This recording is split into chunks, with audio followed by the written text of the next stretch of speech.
राम राम जी सभी भक्तजनों को। तो आज है रामचरितमानस कथा का हमारा पार्ट 70। तो पिछले पार्ट में हमने पढ़ा था कि भरत, शत्रुघ्न और तीनों रानियां अपने नगरवासियों सहित चित्रकूट की ओर पालकी में रथों में बैठकर रवाना हुए। तो अब चलते हैं कथा की ओर आगे। तो उनका स्नेह देखकर लोग प्रेम में मग्न हो गए और सब घोड़े, हाथी, रथों को छोड़कर उनसे उतरकर पैदल चलने लगे। तब श्री रामचंद्र जी की माता कौशल्या जी भरत जी के पास जाकर और अपनी पालकी उनके समीप खड़ी करके कोमलवाणी से बोली, हे बेटा, माता बलैया लेती है, तुम रथ पर चढ़ जाओ, नहीं तो सारा प्यारा परिवार दुखी हो जाएगा। तुम्हारे पैदल चलने से सभी लोग पैदल चलेंगे। शोक के मारे सब दुबले हो रहे हैं और पैदल रास्ते के योग्य नहीं हैं। माता की आज्ञा को सिर चढ़ाकर और उनके चरणों में सिर नवाकर दोनों भाई रथ पर चढ़कर चलने लगे। पहले दिन तमसा पर वास किया और दूसरा मुकाम गोमती के तीर पर किया। कोई दूध ही पीते हैं, कोई फलाहार करते हैं और कुछ लोग रात को एक ही बार भोजन करते हैं।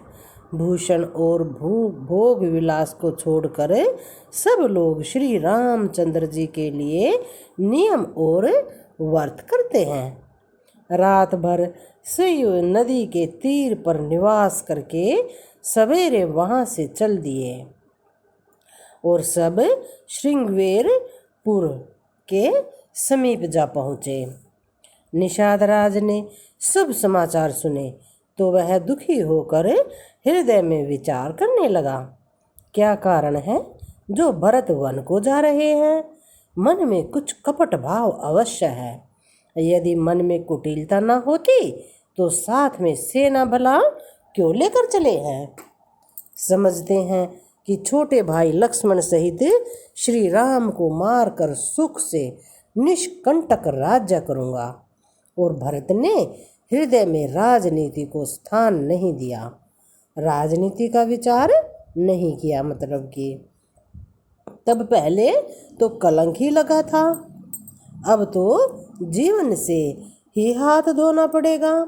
ये सब बातें निषाद राज सोच रहे हैं कि पहले तो सिर्फ कलंक ही लगा था, अब तो जीवन से ही हाथ धोना पड़ेगा।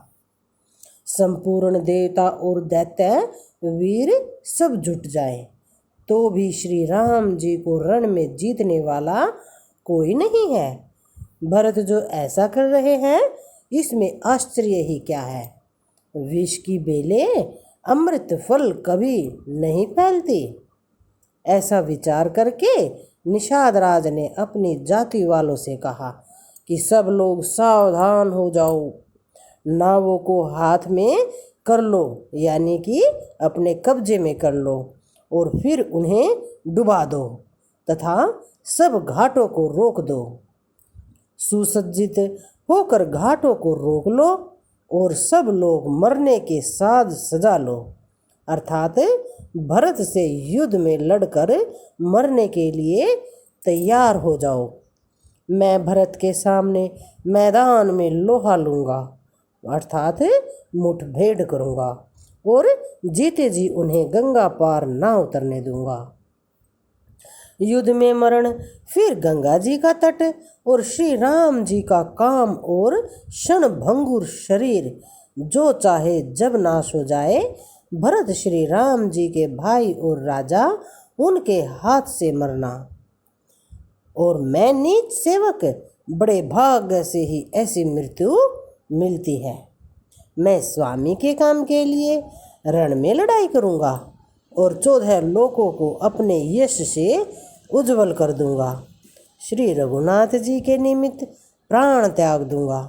मेरे तो दोनों ही हाथों में आनंद के लड्डू हैं, अर्थात जीत गया तो राम सेवक का यश प्राप्त करूंगा और मारा गया तो श्री राम जी की नित्य सेवा प्राप्त करूंगा। साधुओं के समाज में जिसकी गिनती नहीं और श्री राम जी के भक्तों में जिसका स्थान नहीं, वह जगत में पृथ्वी का भार होकर व्यर्थ ही जीता है। वह माता के यौवन रूपी वृक्ष को काटने के लिए कुल्हाड़ा मात्र है। इस प्रकार श्री राम जी के लिए प्राण समर्पण का निश्चय करके निषाद राज विषाद से रहित हो गया और सबका उत्साह बढ़ाकर तथा श्री रामचंद्र जी का स्मरण करके उसने तुरंत ही तरकस, धनुष और कवच मांगा। उसने कहा, हे भाइयों, जल्दी करो और सब सामान सजाओ। मेरी आज्ञा सुनकर कोई मन में कायरता न लावे। सब हर्ष के साथ बोल उठे कि हे नाथ, बहुत अच्छा, और आपस में एक दूसरे का जोश बढ़ाने लगे। निषाद राज को जोहार कर करके सब निषाद चले। सभी बड़े शूरवीर हैं और संग्राम में लड़ना उन्हें बहुत अच्छा लगता है।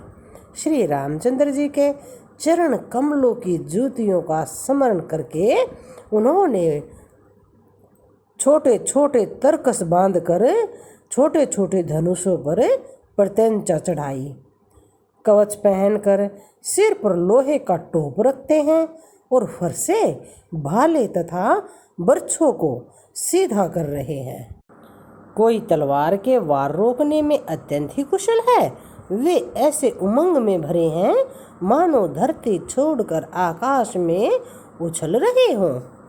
अपना अपना साज समाज, लड़ाई का सामान और दल बनाकर उन्होंने जाकर निषाद राज को जोहार की। निषाद राज ने सुंदर योद्धाओं को देखकर सबको सुयोग्य जाना और नाम ले लेकर सबका सम्मान किया। उसने कहा कि हे भाइयों, धोखा ना लाना, अर्थात मरने से कभी मत घबराना, चाहे सिचुएशन जैसी भी हो। आज मेरा बड़ा भारी काम है। यह सुनकर सब योद्धा बड़े जोश के साथ बोल उठे कि हे वीर, अधीर मत हो। हे नाथ, श्री रामचंद्र जी के प्रताप से और आपके बल से हम लोग भरत की सेना को बिना वीर और बिना घोड़े की ही कर देंगे, अर्थात एक एक वीर और एक एक घोड़े को मार डालेंगे। जीते जी पीछे पांव न रखेंगे, पृथ्वी को रुंड मुंडमय कर देंगे, अर्थात सिरों और धड़ों से छा देंगे। निषाद राज ने वीरों का बढ़िया दल देखकर कहा, जुझाऊ अर्थात लड़ाई का ढोल बजाओ। इतना कहते ही बाईं ओर छींक हुई। शकुन विचारने वालों ने कहा कि खेत सुंदर है, अर्थात हमारी जीत होगी।